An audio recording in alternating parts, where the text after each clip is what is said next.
Listen up, you blundering fools. It's time for the Cracktastic Plastic Podcast. Get all the toy talk your eagle heart could desire from these nincompoops. Jason and Elgin.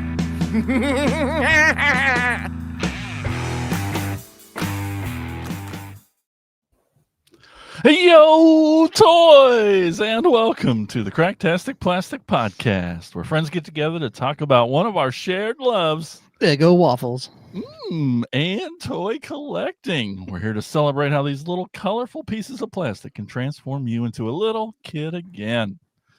If this is your first time listening to us or watching us live on YouTube every Monday night, 8 p.m. Eastern, 7 p.m. Central, first of all, thank you so much for tuning in. We really appreciate it. You're going to also learn soon enough, we are not toy experts. Oh no, we're just toy enthusiasts. So we're not always going to get all the details right, and that's okay. but before we jump into today's episode, we've got something exciting to tell you about our Patreon and YouTube community, The Core. When you enlist in The Core, the Cracktastic organization of retro plastic specialists, you unlock a treasure trove of exclusive perks made just for hardcore collectors like you. You get bonus episodes, shoutouts, early access, plus an exclusive chat with us and the other Core members. So don't wait. Enlist in The Core today. Just go to enlistinthecore.com to help support the show. In this episode, the crew dives into the world of late bloomers, those who discovered the joy of toy collecting later in life. Whether sparked by nostalgia, newfound interest, or just the thrill of the hunt, these collectors prove it's never too late to embrace your inner child. We'll share stories of what drew them in, the challenges they faced, and the surprising benefits of starting their collections later on. Tune in and celebrate the collectors who prove the great collections can bloom at any age. And here to do that is this guy down here. We're thrilled to welcome Justin Beahm to this episode. Brady Bunch. Justin is a writer, producer, podcaster with a deep passion for all things horror and pop culture. With his film work and podcast, the Justin Beahm Radio Hour, he has interviewed some of the biggest names in the genre, and his work has been featured on numerous physical media releases from Paramount, Shout Factory, and other labels. Justin's expertise and love for collecting make him the perfect guest to join us as we dive into the world of late bloomers in toy collecting. Get ready for some amazing insights and fun stories. Welcome, Justin. Thanks for having me, guys. Thanks Finally for that intro, you. Jason. You betcha. Well, please introduce yourself. Tell us a little bit about your toy collecting and what's up with you. The film stuff and the writing stuff and the toy thing. I've always loved toys, but I've never really been a collector per se. When I was a kid, we piecemealed everything we had. My brother Mitch and I. My mom favored Aldi over Target, and so we had we had a place called Fleetway near us. Did you guys have Fleetway stores? It's kind of like farm and it's like a farm type place, but they didn't have Transformers. They had GoBots, and so I grew up with an appreciation of just the search, what you guys call thrill of the hunt on the show here, where you go anywhere and you're just diving through whatever bins or aisles they may have, no matter what kind of store it is. And so I got a lot of stuff at Kmart and Shopko. I remember getting a Rambo figure that I loved when I was a kid. I had a few G.I. Joes here and there, a few GoBots. Oh, we love the Mask toys. Yeah. And I heard they're coming back. Is that true that someone's relaunching that? That's true. Loyal Subjects, I believe.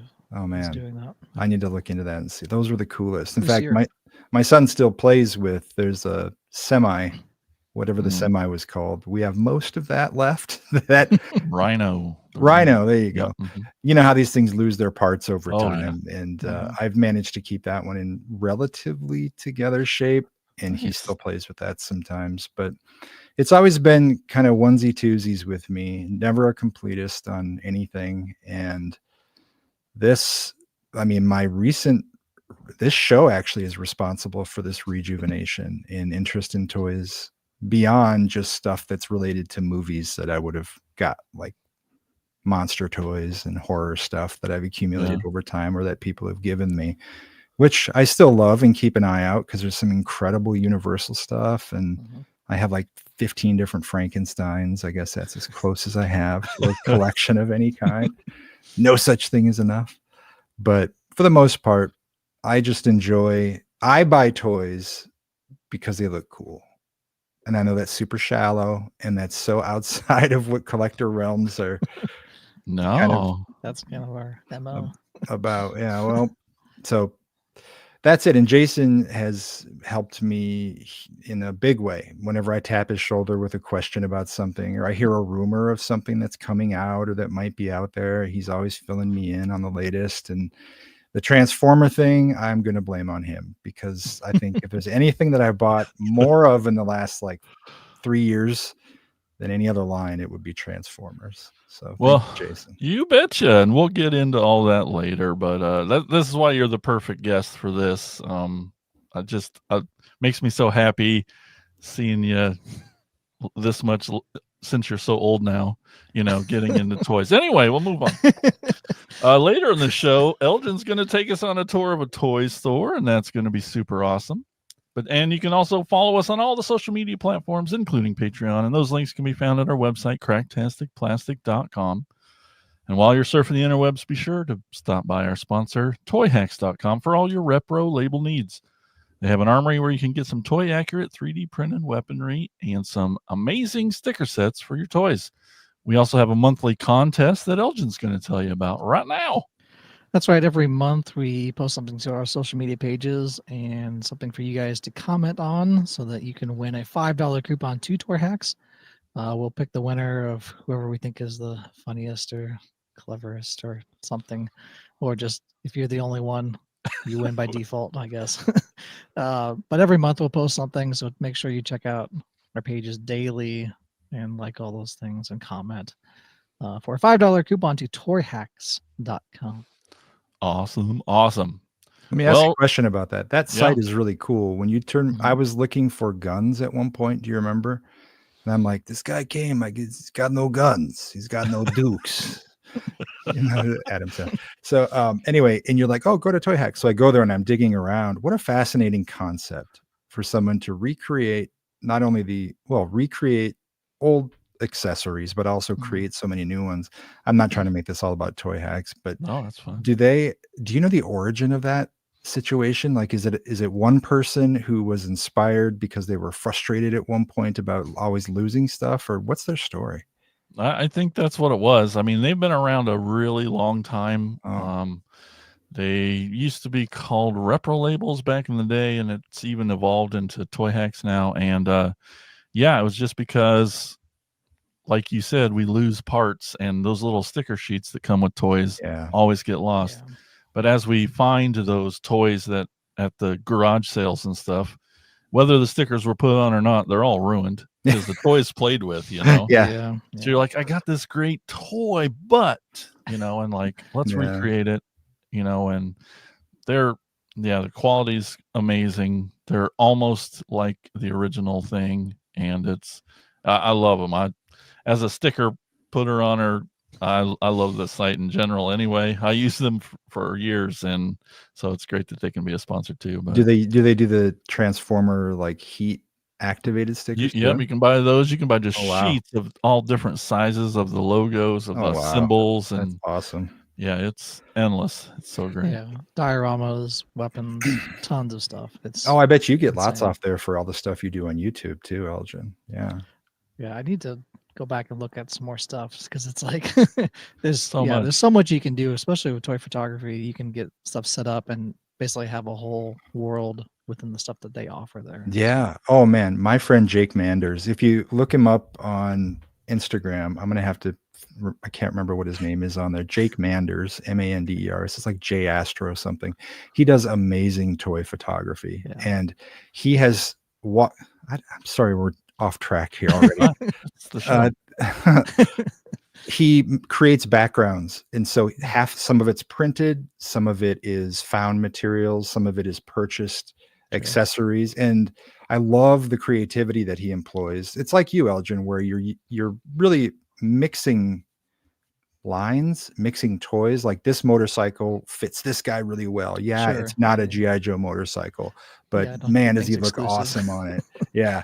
So anyone out there who's a big toy fan, look up Jake Manders. It's J Astro something on Instagram and check out the toy photography, because I love that world. And he's got you between the two of you guys have got me hooked on that stuff. Nice. Sweet. All right. Well, right now, let's talk about what toys we've picked up lately in a segment we call Thrill of the Hunt. Listen up, you fools! If anyone knows more about searching for the most unique items in the world, it's me, Cobra Commander. In my reign as Cobra's leader, I have acquired countless items, but those meddling Joes have foiled my attempt at worldwide domination over and over again. But it's the thrill of the hunt that fuels my superb rule of Cobra. Pay attention to my loyal subordinates as they tell you of their latest exploits and acquisitions. It's the thrill of the hunt, Cobra! God, you guys got to do a different voice in there. Oh, That is so obnoxious and so loud. I love you both to death, and I love know this you hate show. it. As you know, I listen to this every week, and when that voice comes on, it's an immediate fast forward to get to your beautiful voices again, because it's so right. harsh. It's And I Cobra get it. Commander. Yeah. I get it, but there's so many Joes. There's so many Cobras. There's a lot of voices in the world of toy collecting. Just a little suggestion, and that's from the heart, because I love you guys. Of course. Well, Elgin, why don't you kick us off today? All right. Well, I think I showed this on a live we did way back, but show it here, and it's this sweet Morgan Freeman character from the Batman. Batman He doesn't come with Begins. that accessory. Yeah, he comes with them. I think Ethan put that in his hand. He was playing with my toys earlier. He's like, "Can I just play with the stuff that's in your Thrill of the Hunt box?" It's like, sure. He'd be great as an announcer. Ethan's yeah. right on the money. Yeah. But yeah, this was on clearance at Walmart for like $8. $8. So I had to buy it to, do TikToks with Logan Freeman announcing. But yeah, I already did one with the Predator video with him and doing Shawshank Redemption stuff. But yeah, for $8, I figured I can use him in videos, and he can also announce WWE wrestling, I guess. What did he come with, accessory wise? He has this other hand that has like a remote control in it, or a phone or something. Whatever that is. That's about it. He didn't really come with any accessories. Are there any other Morgan Freeman figures that has to be the one? I don't think there is. It's only because it's the McFarlane, the stuff that they put out. I love it. I have Batman Begins. I have a Crispin Glover figure from, I don't know who made. Oh, I can't remember what the name of the company is, but they made it for Back to the Future, and I'm like, I have to get the one Crispin Glover figure that exists in this world. Yeah. I can't imagine what else he would have, Morgan Freeman. So. Yeah, I don't. Yeah. The Shawshank collection. I mean, there's probably a Robin Hood Prince of Thieves figure that's like the 4-inch figure that they put out in the 90s when that movie came out. That looks nothing like him at all. Yeah, it looks probably nothing. This is what's so great is that it looks just like him. It does. It's so awesome. Well, back then, no one looked like anyone. Like all the toys. Yeah, I know. It's just a blob. Yeah. Anyway, I opened that on a live with Jason a while back. Check that out. That's cool. Check out whenever he does a live, because you can jump on and show off toys as well. Nice. And continue with some more Masters of the Universe here, though.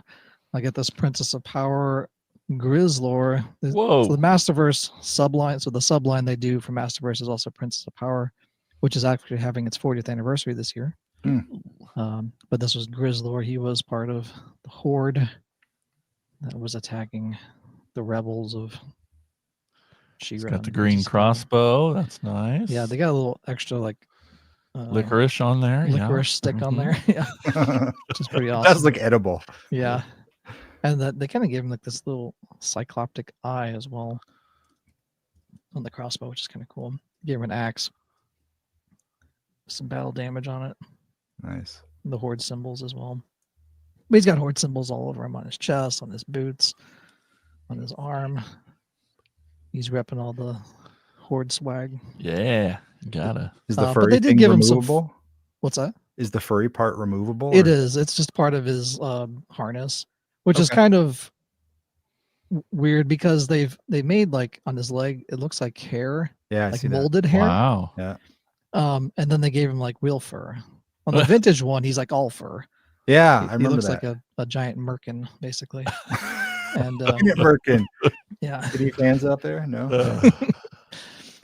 But this one, they just kind of gave him this little harness thing, almost like V-Span or something would wear. But it's just an interesting version of Grizzlor that for the Masterverse size for this scale, this 8-inch scale. Stuff like that. It's cool. There's a video of that on our playlist, Motu Monday playlist. Check it out. We talk more in depth on it.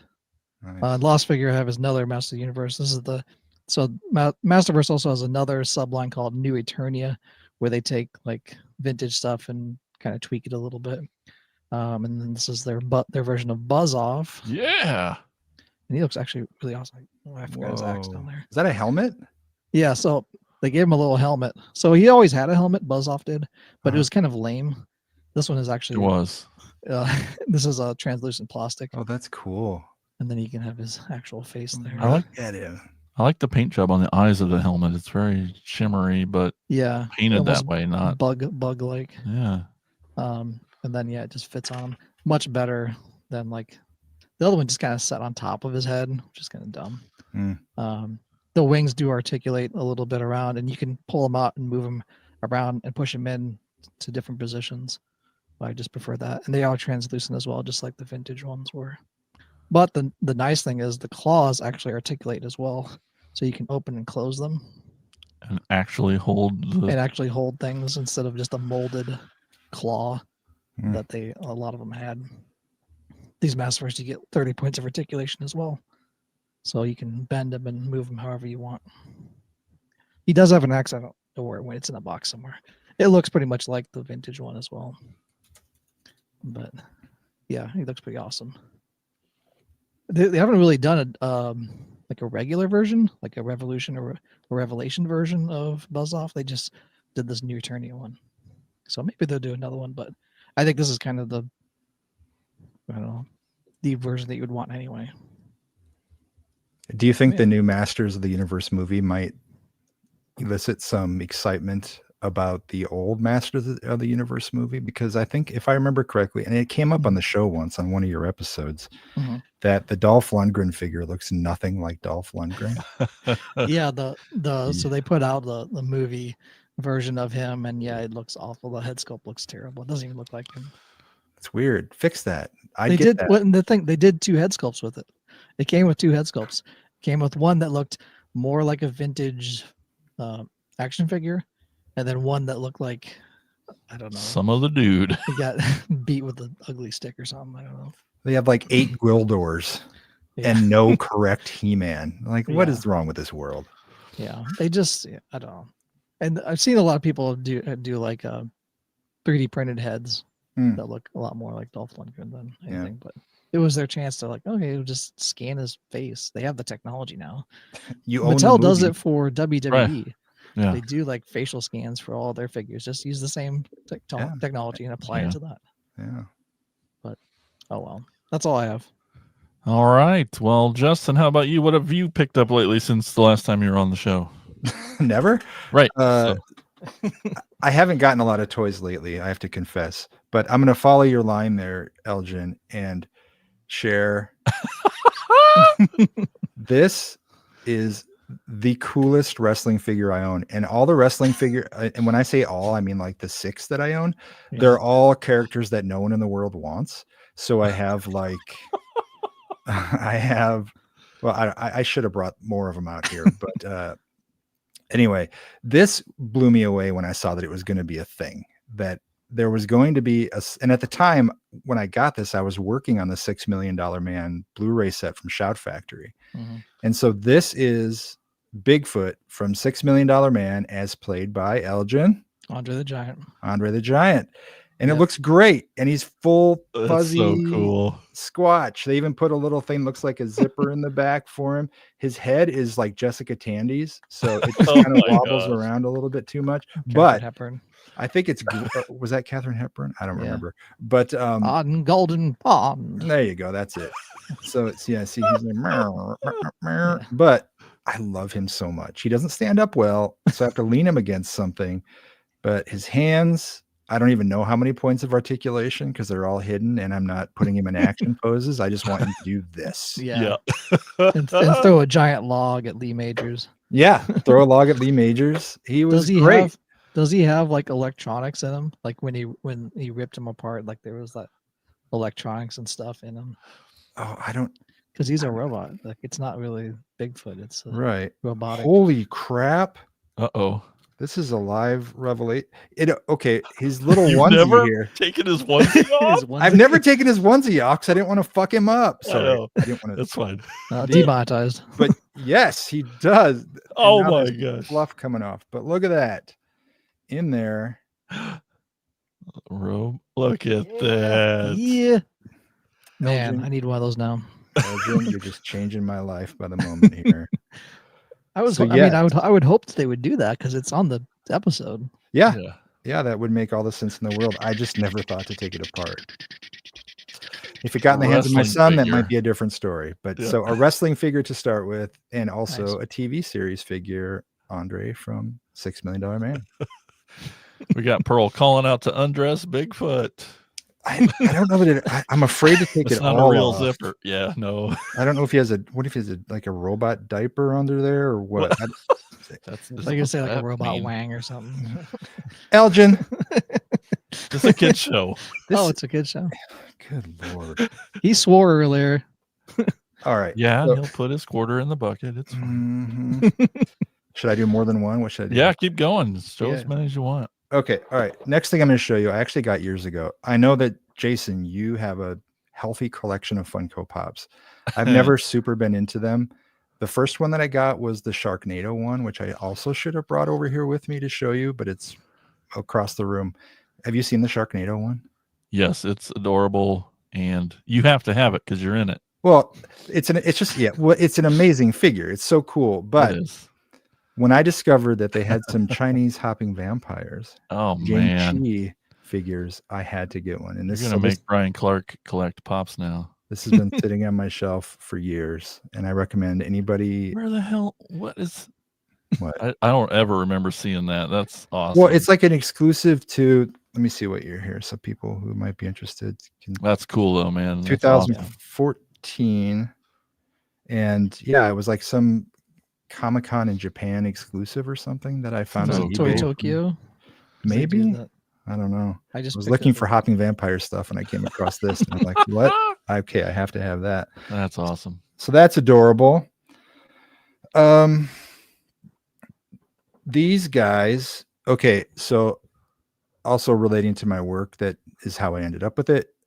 I did the Blu-rays for Silent Night, Deadly Night, and 1 and 2. So here's the Billy figure that came with You the got us a step Billy. from Shout Factory. Yep. I've never opened it up. I don't want to. And I also had it hidden away for a long time until I felt that my son was old enough to see Santa Claus with an axe. And then we did Silent Night, Deadly Night Part 2. And here's Ricky. Eric Freeman had his mind blown when this came out. Certainly, I mean, the whole thing blew his mind, this movie, but this toy was epic for him. I don't know if you would consider this a toy. This is actually a recent acquisition of mine. That there's a company that's doing. I need to reverse my camera. I'm backwards, aren't I? You look fine here. You're fine. Oh, here. oh, okay. All right. Sorry. They're doing. Okay. If you go to visit Graceland, out in the outbuilding there that used to be like racquetball courts and stuff, they've turned it into a museum of his different stage suits, like the costumes that he wore. And this company is reproducing them this is how it's presented at Graceland. So I'm not going to open it up. I'm not even sure if it does, but I think it even has lights, but I don't want to pull that little tab out of it in it. And I mean, it's gaudy enough as it is. And there's a robot suit underneath it. Hey, Elgin's got it. But it has the soft cape on it. I don't remember what you call that, Elgin. Soft goods. And it's permanently attached. This is from the Aloha from Hawaii concert, and it looks exactly like it does in Graceland. It's super cool. I don't know that I need any more, but I'm happy with that one. And then I'll work my way. Well, let me start with this guy here. This was one of the most thoughtful gifts that I've ever been given in my life. And this is the combination of Jason and Spooty, his brother.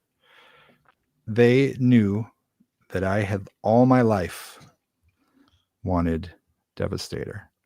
And I never got it. I didn't have any components of him. I didn't no strays or anything like that. And I don't know, how long did you guys hunt around to get all the parts for this guy for me? I believe it was months and months. We started with what we had extra in our collection, which was maybe 2 or 3 or 4. But then we had to find the other parts. There's so many little pieces because we didn't have any of those. And so many.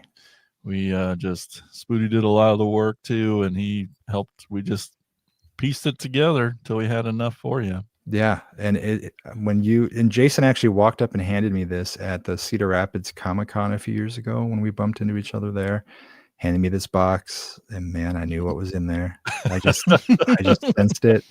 I opened it up, and here he is. And so this actually resides in a bookshelf I have that has glass doors on the front of it to keep the things inside safe. So it's with like signed things that I've been given and whatnot. And this sits right in there, protected from the elements. And Jason, I still thank you so much for that. You betcha. Happy to help enable any of this. This is relatively recent. I think this was last year that Transformers did the Universal Monster crossover thing. And I only have one. I think the Dracula one's not as cool, but I mean, obviously Frankenstein, right? Jason and I share that love. Did you get this one, Jay? Do you have this? Oh yeah, I definitely do. Did you open it and set him up? No, I haven't opened any of the crossovers. It's weird, but it's pretty crazy because I mean, this is huge. This like blast of I love that you have his hands out like that. Oh yeah, awesome. he's coming right at us, coming right for you.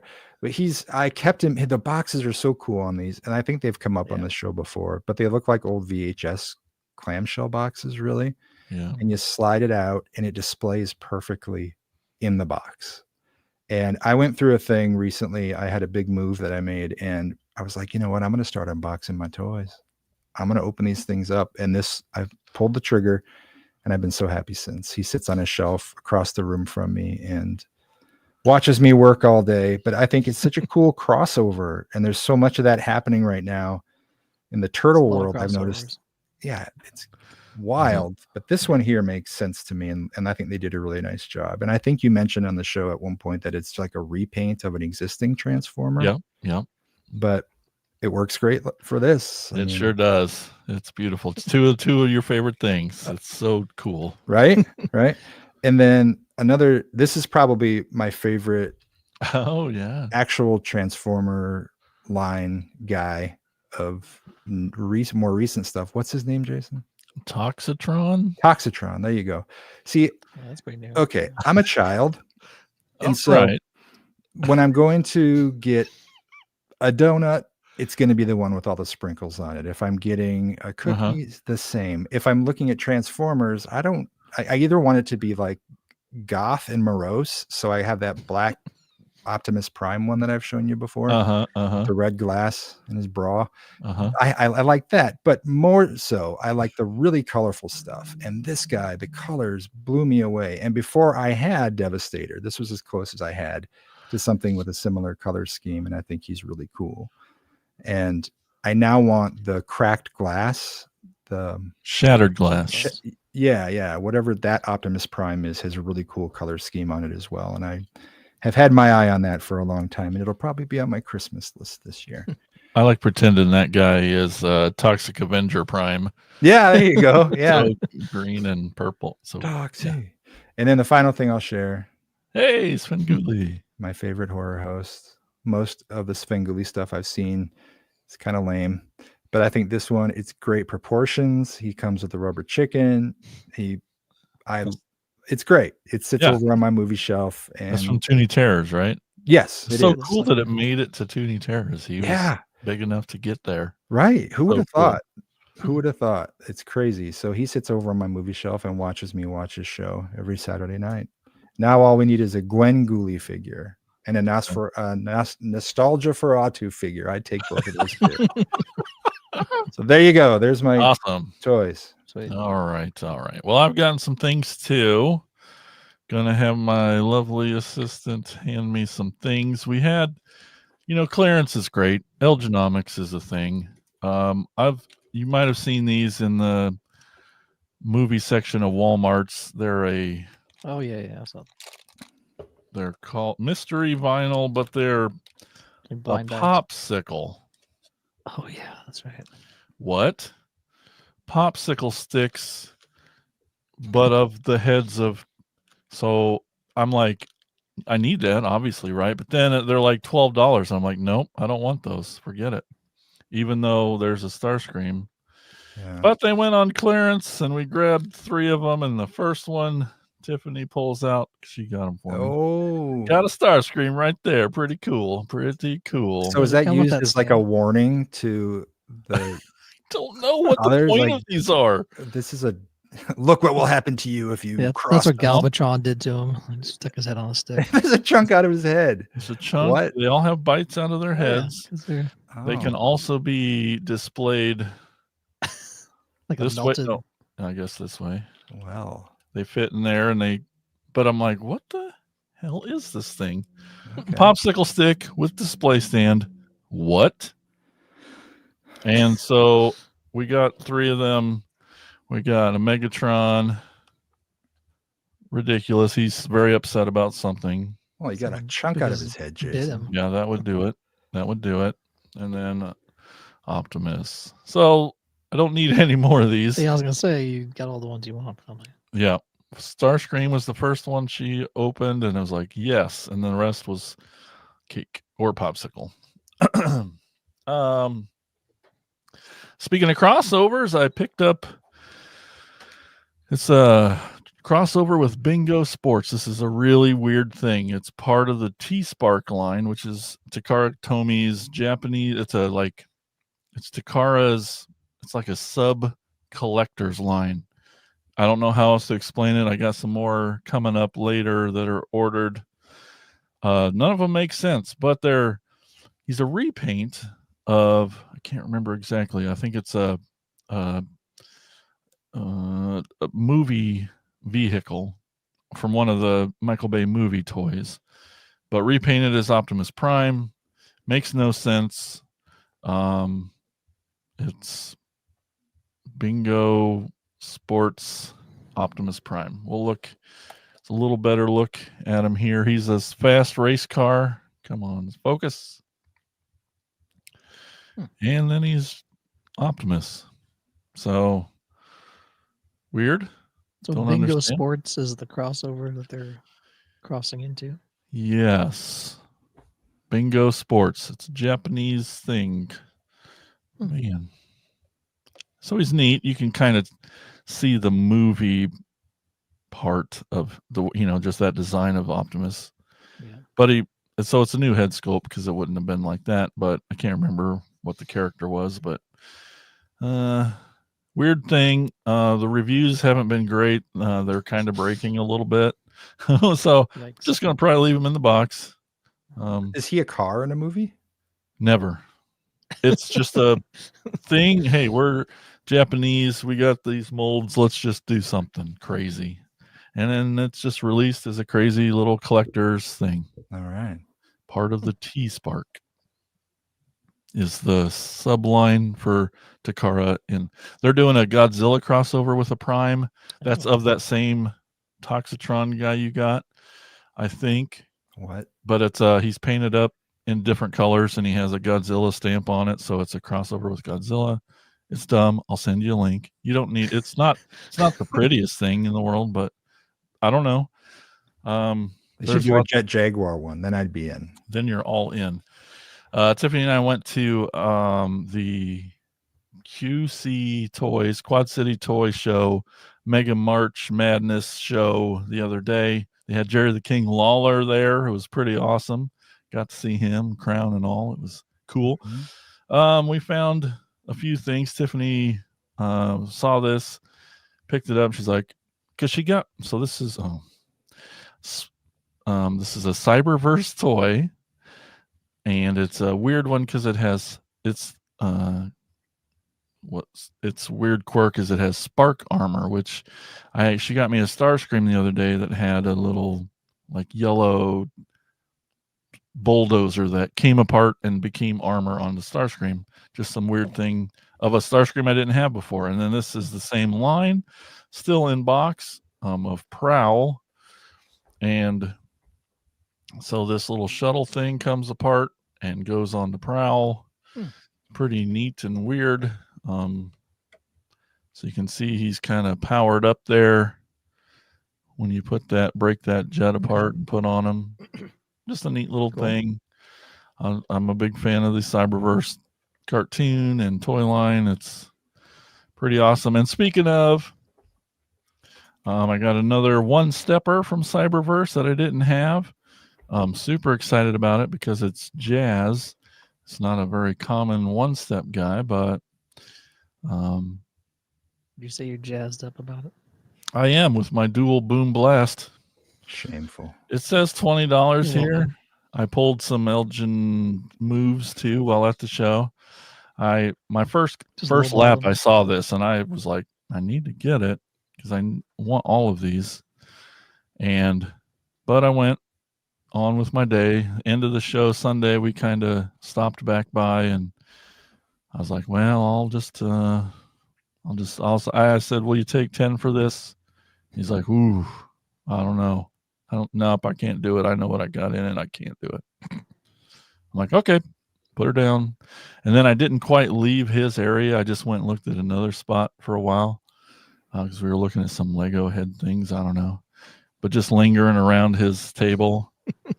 And I could see it eating at him because he wants to, you want to make a sale, right? And he's like, and he just comes walking over with, he's like, okay, I'll do 10.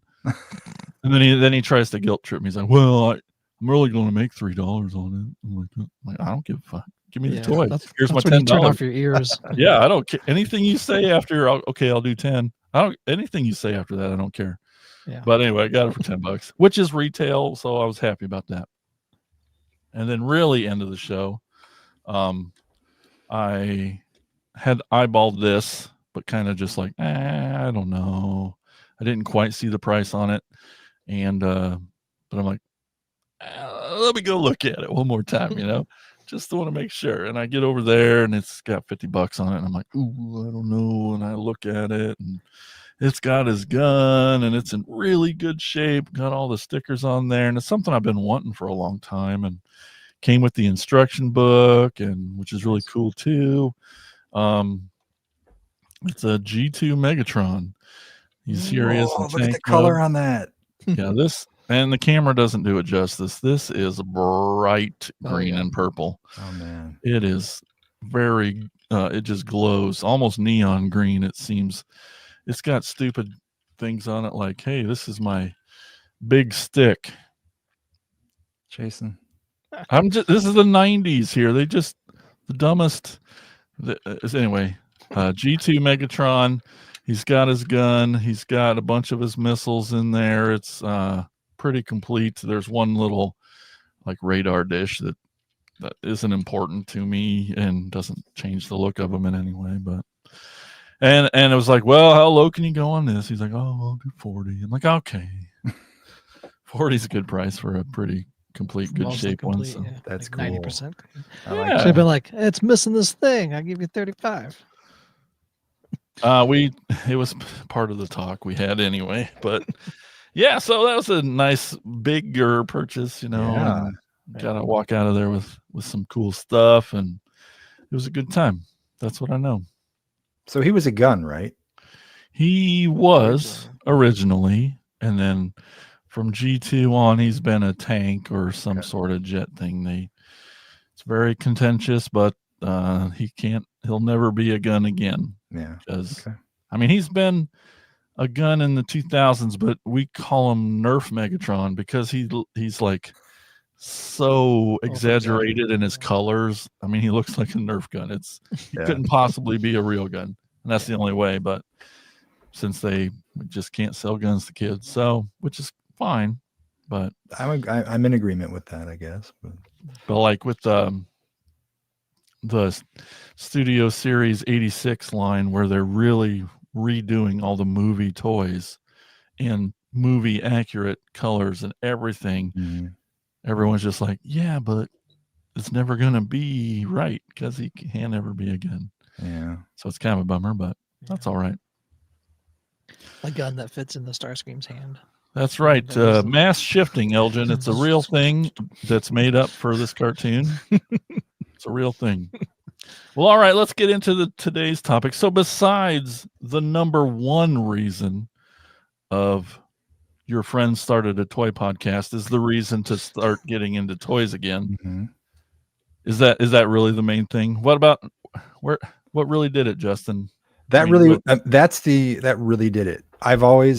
I bought some toys like McFarlane toys back in the day. Monster stuff. The monster stuff. And then I have some NHL. I have like a Carey Price that I'll never part with from Montreal. I have, I don't know, some horror stuff. When I was working, I got some Halloween figures like from Over Time and cars too. Now, I've always been, when I was a kid, there was no such thing as a good 58 Plymouth diecast. It just didn't exist. Yep. And I went to every antique store, toy store, wherever I was looking for one. And all I found were 57 Chevys, and that seemed to be it. And now, just like with physical media, we're in this like golden age. If you're a car toy collector, man, everything is out there. And I've bought so many different Christines over the years, and even, I mean, it's crazy. And I have one that has the lights that turn on and all that kind of stuff. And just the other day I saw one at Walmart, one of the smaller ones. I think it's called Green Light or something. And there were 3 of them on the hook, and I was back in there like 4 days later, they were all gone. So I'm like, yes, people are still wanting to get this Christine stuff. So I have a lot of that. I have Stuntman Mike's car from Death Proof. I have the cars from Blade Runner 2049.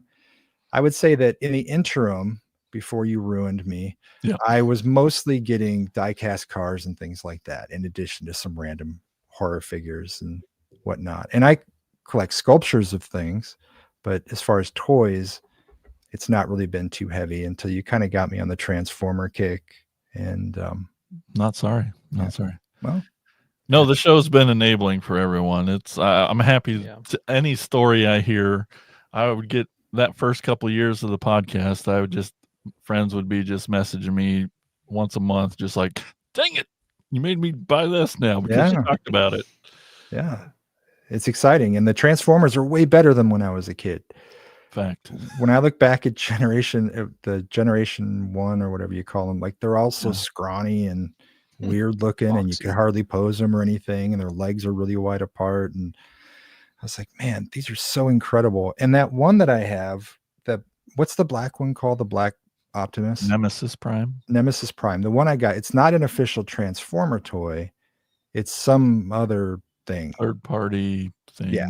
But it's incredible. Like the articulation on it, it's durable. It doesn't fall apart. It looks awesome. So I have that next to Toxitron most of the time. Those two kind of chilling and hanging out. But I've been really impressed with returning to some toy things and seeing how far they've come. And I've seen that in G.I. Joe too. And to bring up my friend Jake, he's a huge Joe collector, and man, those classifieds. Oh, right. And I just ordered the blowtorch. That's the first new G.I. Joe that I've bought. I don't know how long, but I always loved blowtorch. Even when I was a kid, I wanted the colorful ones, and I thought he was the coolest.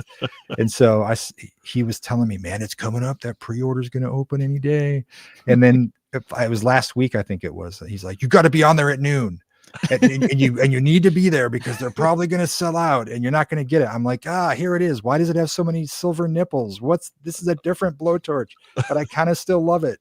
And so I was there at noon counting down as though I was ordering Taylor Swift tickets. And lo and behold, I got in a pre-order on blowtorch from G.I. Joe. Now he has no one to hang out with that's appropriate for him because I don't really have any other G.I. you'll Joes have to get another. He needs a friend. That's the sickness, right? That's where and then he needs a third one in case he gets bored talking to that friend. Oh my God. It's pathetic. But anyway, I'm very happy to be exploring this stuff. And you came out to the drive-in event. You guys brought your table and had all kinds of older toys from a bunch of different lines. That was so fun to look through. And just listening to the show and how you guys talk through this stuff. I mean, the passion is infectious for sure. And I'm impressed with the quality of the toys that are out there and wrestling toys too.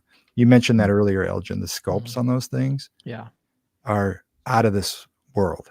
Like even from, if you look from like late 90s Toy Biz stuff, and it's changed like so much. Like even the last 5-6 years, really. It's, with the use of their scanning that they're using now, 3D scanning and everything, with the actual to get the likenesses. Yeah, they get the likenesses so much. Sometimes they're a little off, but it's for the most part, the head sculpts look great. Like I love flipping through them at the store. I mean, it's so fascinating, and they're doing these reissues. I got a Bobby Heenan a couple years ago, and he came with the silk jacket that's got the BH on it. You know what I'm talking about? That one. I love Bobby so much. I got there was this. Okay, man, I should have had this here too. See, I don't have a lot of my toys here. A lot of them are in storage, but the Kiss Demon from WCW. Have you ever seen that one, Elgin?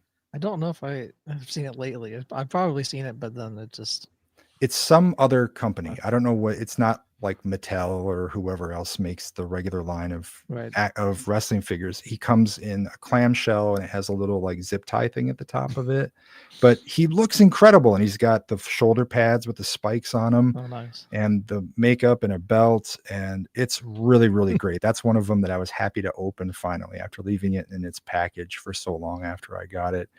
And the Shockmaster is one of my prized possessions.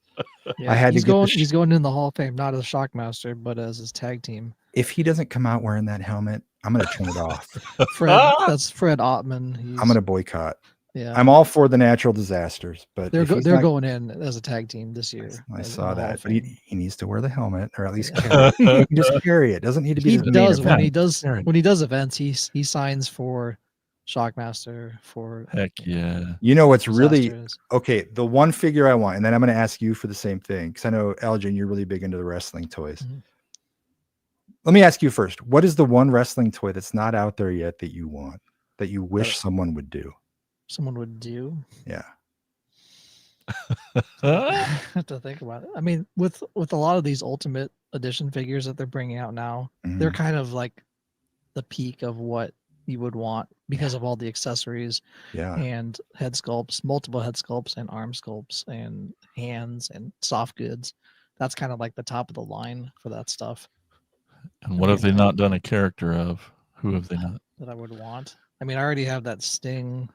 I would like if they did like, I don't know if they have done it yet, but if they did Ultimate Edition versions of Sting through the ages, like going back from like Surfer Sting, like when he was Stinger. Yeah. And then like WCW days, and then going into early like Crow Sting, and then Wolfpack Red Sting, and then later on like old like almost TNA Sting, and then even to AEW, like just his whole swath of stuff would be awesome to see, like all the different, his evolution basically through his career. Someone should be able to pull that off. That but like the Ultimate Edition articulation with the toe cuts and the butterfly heart shoulders and all that stuff that they have with it. Greg's answer in the chat is Luger. Isn't there a Lex Ultimate? Is there not? I think there is an Ultimate Edition Luger. Ooh. I hope so. He's going to the Hall of Fame this year too. I wish they did like the old NWA. If they do wrestlers that they have on their rosters, but as their NWA WCW, whatever, Yeah. counterparts, like when they were earlier in their careers. Imagine how cool that would be with all the regional stuff, like yeah, the red like belt, Mid-Atlantic, and yeah, all yeah, like old when everything was regional, like it was territories, Texas, like stuff we had territorial, like Texas Tornado, and like a bunch of stuff like that. So, yeah. So what's your answer, Justin? Who do you want? There's only one answer, Jason. Please tell me. And it is the Yeti. Well, of course. From WCW, one of the many terrible concepts in WCW, because again, I only collect terrible things that relate to wrestling for the most part, aside from Bobby Heenan. Oh, I do want to get that Greg the Hammer figure, by the way. So if anybody has an extra one of those laying around, like the nice a bunch one, of those, yeah, like the newer one. But the Yeti was a guy, I don't remember his real name, but there was a match at some point, and I don't remember when, I don't remember why, but he came running to the ring. It was Hulk Hogan in the ring. I remember that. And it was a couple other guys. And then this guy wrapped in like toilet paper comes stomping down to the ring, kind of looking like Frankenstein, like, and then Tony Schiavone starts screaming, "It's the Yeti! It's the Yeti!" And I'm like, what the fuck is a Yeti? He's a mummy, maybe? Is it a mummy? Did Tony read it wrong? But no, right. It's a guy they're claiming is a Yeti. He comes to the ring wrapped in toilet paper, looking like a mummy. And what does he do when he gets there? You're thinking it's going to be this ultimate fight. It's going to be some kind of altercation to end all altercations. And in true Shockmaster style, his iconic entrance, if you remember the Shockmaster, the Yeti comes to the ring and does nothing but dry hump Hulk Hogan. He grabs him and just starts going at it. And that's kind of how it ended, Sloth. That's kind of how it ended.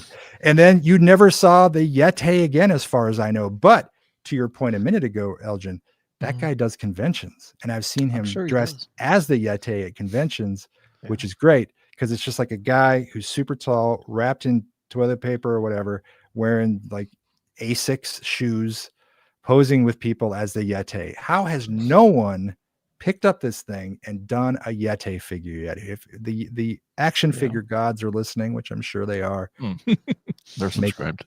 Make it happen. I think a close second for me would be one from my childhood that I remember watching a lot would be Kona Crush. And just because he was barely like in as that under that name, like he was part of Axe and Smash when they added never happened. We pretend that never happened. The Demolition. Demolition's the best tag team ever. He was never really a part of that. Go ahead. He was the third guy that the guy and they like didn't. But when he was on his own doing singles, because he's from Hawaii, he was called Kona Crush. He was Crush when he was with Axe and Smash. I remember that WrestleMania where it was outdoors, and he came out as that. That's I think the first time I had seen him. Yeah. But it was like super 90s, super colorful, like. And I just remember all of his promos. He's like just crushing pineapples with his hands. And like his whole beef was with Doink the Clown. Yeah, that's right. And it was just like. Wait, wasn't that the match where they had the fake Doink? Like there were two Doinks? Wasn't that the one? Yes. Yeah. Okay, I remember that. Because of that, yeah. They should do Doink and Dink if they haven't yet. They should.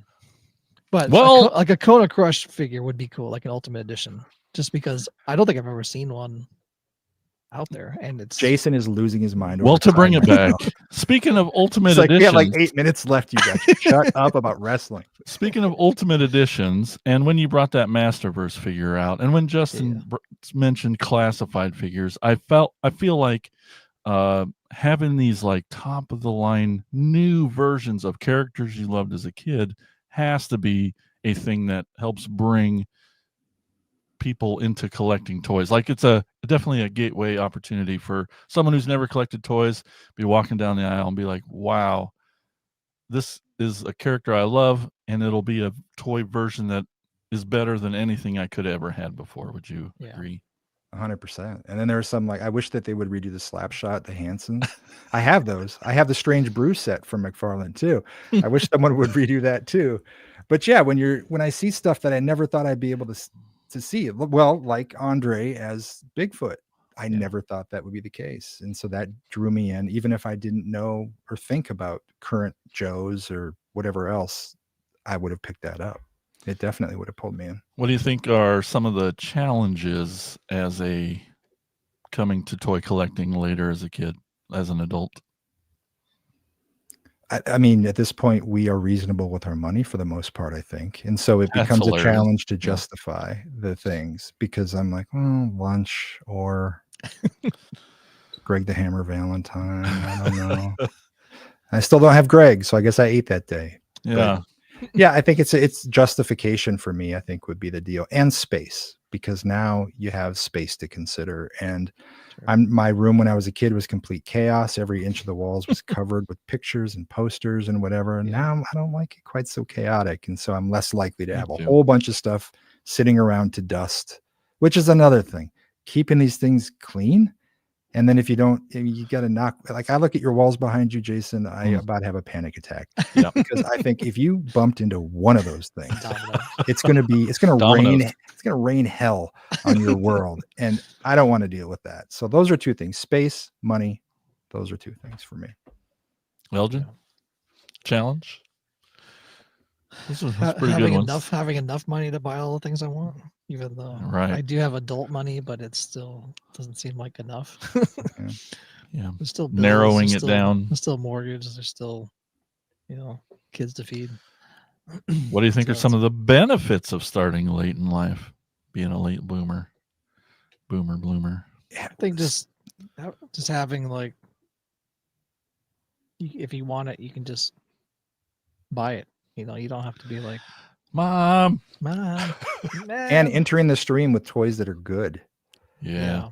I mean, being able to buy this stuff that is going to look great, stay together, and that comes with so many cool accessories. It's the best time. It would be like if you started collecting movies today. Holy crap. There's the special editions of stuff you wouldn't have ever dreamed before. And you're getting it with bonus features and slip covers and whatever. I mean, it's awesome. It's a good time for all that.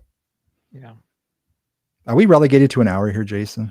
No, but we try to keep it to that or so. Okay. I don't want to ruin it because I'm seeing this clock in front of me. We got Pearl here saying space for me, or OCD having to have the entire set.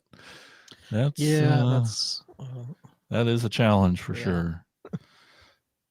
Does our OCD get worse as we get older? Probably.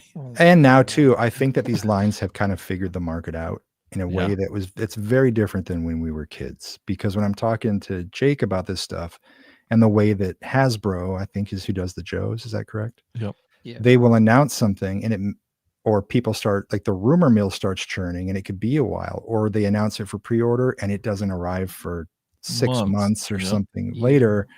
And, and so I think that staying on top of all that would be a pretty demanding goal, to be able to remain present in all of the news, because there's so much coming all the time. Where I don't know how many years or how long, how did it work when we were kids? Like a G1 to G2 transformer, what was the gap between the first generation when it maybe ended and when the second one began? Do you know that?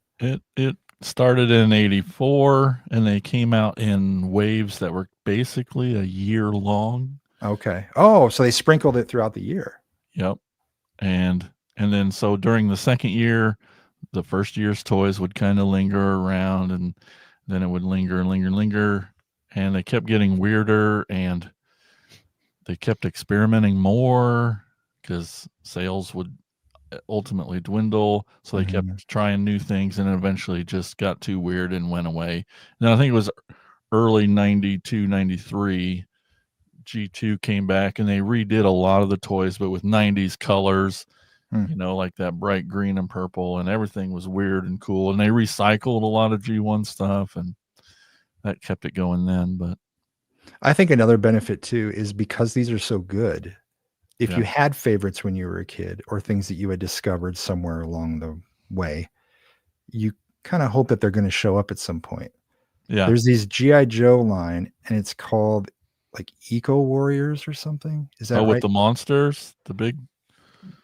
I don't remember those monsters, but everything was wild colors, and it was guys Mhm. who had some of their guns had like water effects where they sprayed Yeah. water and stuff, and they just were the coolest. Oh, one of them was a zombie and had half his mask broken out, and you can see the zombie face underneath. That's what led me to Cool. them in the first place. I hope that Classified at some point makes its thought way they into did that one of those. territory. I thought They've they did done a some? zombie one that had like his brain kind of exposed. But was it one of these guys that's all like pink and I green? don't know if it was one of the eco ones. That's what I need. But it was needs they it. did trying to think what it was called. It was like a viper. It was like a I can kind of see him. But he has like it's like purplish colored, but his like brain is exposed on it. It's fairly new, like the last I'll year. have to take a look. Yeah. Yeah. If it's not the color of like one of Zach Morris's sweaters, I'm not going to buy it. Yep, Probably yep. not. That's the bottom line for me. Yeah. Well, any final thoughts on late bloomer collectors? Anything you want to touch on before we move on? I would just final note would be the great resources that are out there, like this show, the chance to learn about this stuff and to dive in and connect with different collectors. It's no longer just the kids in the neighborhood and discussion on the playground or whatever it might be. And now it's like having the internet has changed everything for sure. Yeah. But how neat to have such a community that keeps growing. And I think it's just a tremendous time to get into this stuff and to be into it. Yeah. It really is. All right. I think one last thought that I know I've gotten messages from Justin about Final Faction stuff. Oh yeah. When they were first coming out. Yep. And he would be like, "Hey, where's this? Is this one coming out? When's the next one coming out?" Mhm. And he sent me some of that I didn't have as well. Yeah. But yeah, that line during COVID times was kind of a time to go to the store and actually find a cheap toy line to collect. And they were so affordable, right? Yeah. It's kind of sad because I think they're done now. Are they done? Yeah, they're pretty much done. Yeah, I think so. Is there any official word on that or anything? No, I keep looking at their page and it's just like, because they were going to do a comic book line. They did one comic, and then they were like, well, we kind of. I still have half a box of those because the only way you could buy them when that last line, like toxic line or whatever, when that came out, of course, Jason, they're black and fluorescent green and whatever. Of course, you love it. Yeah, the most goth dollar toys ever. And so the only way you could get them initially was to buy a box from Dollar Tree, I think it was. And so it's a joke now. Whenever I give anybody a gift for anything, it's going to show up with one of these toys that they have no clue about, completely irrelevant. I finally found the last crawler, the Venom crawler one, like way after that. And it's so it's technically complete.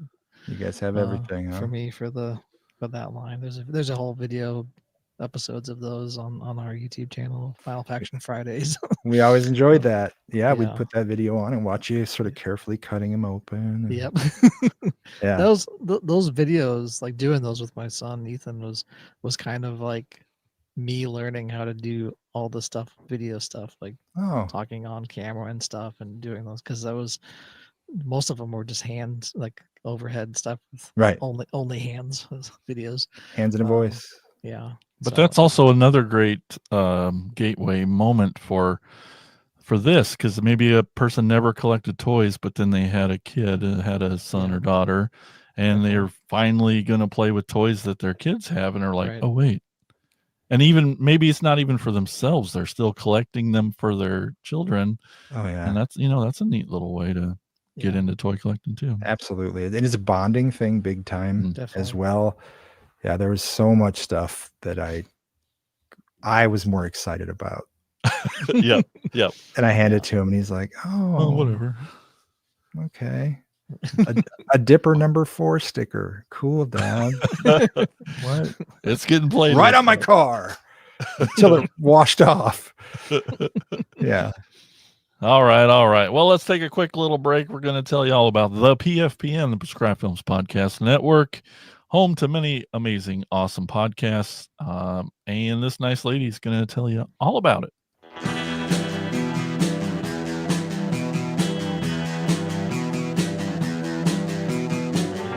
You're listening to the Prescribed Films Podcast Network, home to hundreds of hours of free podcast entertainment. The shows on this network all have a common goal, providing you with the best discussions about movies and other forms of entertainment media. The PFPN hopes to fill your earholes with audio joy. Visit our website with links to all the other amazing shows at www.thepfpn.com. Thanks for listening.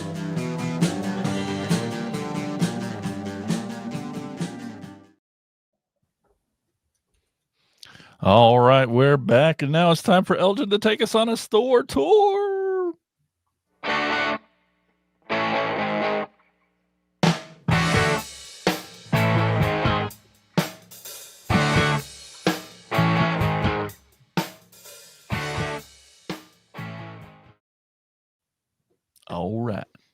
All right, today's store we're going to is called Original Comics and Collectibles at 10 First Street Northwest in Minot, North Dakota. There's a bunch of Funko Pop, Star Wars, Power Rangers, Marvel, DC, and of course comics. It wouldn't be a comic store without comics. That's about 12 hours and 37 minutes from Ottumwa, so pack some beef jerky in a slushie and hit the road. But if you're already there... Whoa. Yes? Beef jerky and a slushie? What do? You got to keep your stamina up. Oh my God. But if you're already in Minot, North Dakota, it's about an hour and 47 minutes south of the Canadian border. It's pretty far up there in North Dakota. But if you're in Fargo, it's only 4 hours and 60 minutes west. So if you're in Fargo, check that out. Or if you're in the capital, Bismarck, it's only an hour and 49 minutes north of that capital. How far is it from Philadelphia? A long ways. But did you know that the city was founded in 1886 as a Great Northern Railway camp? And that Great Northern Railway was from St. Paul, Minnesota to Seattle, Washington. It's the northernmost transcontinental railway. And in the 1920s, it became known as Little Chicago due to its role as a bootlegging hub between Canada and the U.S. because it's only, an hour and 47 minutes south that Canadian border. That's Original Comics and Collectibles, 10 First Street Northwest, Minot, North Dakota. It's some weird numbers in there. Minot, North Dakota. Awesome. Thanks, Elgin. Well, before we go today, just want to remind everyone, if you want to help support the show, you can do that lots of different ways, like tell your friends. Just be like, hey friend, have you heard of this cool podcast? Hey, friend. Another way we love is 5-star reviews on Apple Podcasts. You do that, we'll read it on the show. We'll make you famous. I don't know why I said that. But yeah, we love reviews. That would be cool. And the best way, words. Elgin talked about it earlier. Enlistinthecore.com. That's our Patreon page. Head over there. There's lots of cool perks like bonus episodes, shout outs on the show, early access to videos, and you get to be in an exclusive chat with Elgin and I and all the other core members. If you're more of a YouTube person, you click that join button down there. Same perks, same awesome stuff. It's really cool. We'd appreciate that. Yeah. One of the perks, though, is getting your name read on the show. Like I said, shout out. So let's shout them out. We got Tony Miller, Chris Turnip Simmons, Alex LaForest, Bill Fisher, and Colin Bunn. Thank you guys so much for being core members. We really appreciate you and your awesomeness. Justin, thank you so much for being on the show, pal. Thanks for having me, guys. Tell everybody how they can find you and support you and all that you do. You got a new book that just came out. You do things. Tell them about your things. Careful. That's not been me on this. Right. Come on. Just at justinbeahm.com. That's BEAHM. Probably a good way. And then I'm on social media on Facebook and Instagram. Just look me up. And the book is on Amazon. It's called Roadside Memories. That just came out maybe a month or so ago. And my website has all the movie and publishing stuff like news and previous releases and whatnot on there. So thank you for a chance to plug that stuff. Thank you. Well, heck yeah, man. Heck yeah, pal. All right. That's what I got. That's it. That's the show. let's go try to enable some more people to start collecting toys. Exactly. Pusher. Might have done it. Thanks everybody for watching and listening. Keep being awesome out there. Bye-bye. See ya. Thank you for listening to the Cracktastic Plastic Podcast. But not so fast, my foul fiends. Don't forget to follow these fools on Facebook, Instagram, and Twitter. And visit cracktasticplastic.com. I'll be back.